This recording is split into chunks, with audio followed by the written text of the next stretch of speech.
ముఖ్యమంత్రి చంద్రబాబు నాయుడుకు కాపు ఉద్యమ నేత ముద్రగడ పద్మనాభం మార్చుకున్న పద్మనాభరెడ్డి పేరిట మరో లేఖాస్త్రాన్ని సంధించారు.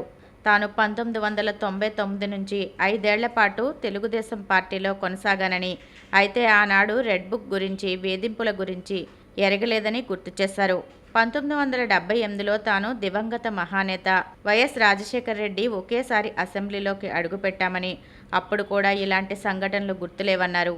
తాజాగా గెలిచిన చంద్రబాబు నాయుడు, ఆయన కుమారుడు లోకేష్ రెడ్ బుక్ పేరుతో ఓడి ఇంట్లో కూర్చున్న వారిని వేధింపులకు గురి చేయడం పట్ల ఆవేదన వ్యక్తం చేశారు. అధికారమే కాదు, జీవితం, ఆస్తులు కూడా శాశ్వతం కాదన్న విషయాన్ని ఆత్మపరిశీలన చేసుకోవాలని హితవు పలికారు. రేపు మళ్లీ జగన్ అధికారంలోకి రావడం ఖాయమని, అప్పుడు ఆయన విశ్వరూపం చూపిస్తే ప్రమాదమని హెచ్చరించారు. వేధింపులకు గురైన వారు కసి, కక్ష తీర్చుకోవాలని భావిస్తే రాష్ట్రం అల్లకల్లోలంగా మారుతుందని ఆవేదన వ్యక్తం చేశారు.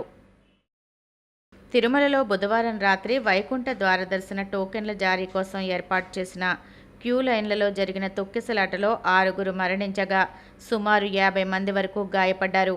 పోలీసులు, టీటీడీ అధికారుల మధ్య సమన్వయం లోపించడంతో ఈ దుర్ఘటన జరిగినట్లు భావిస్తున్నారు.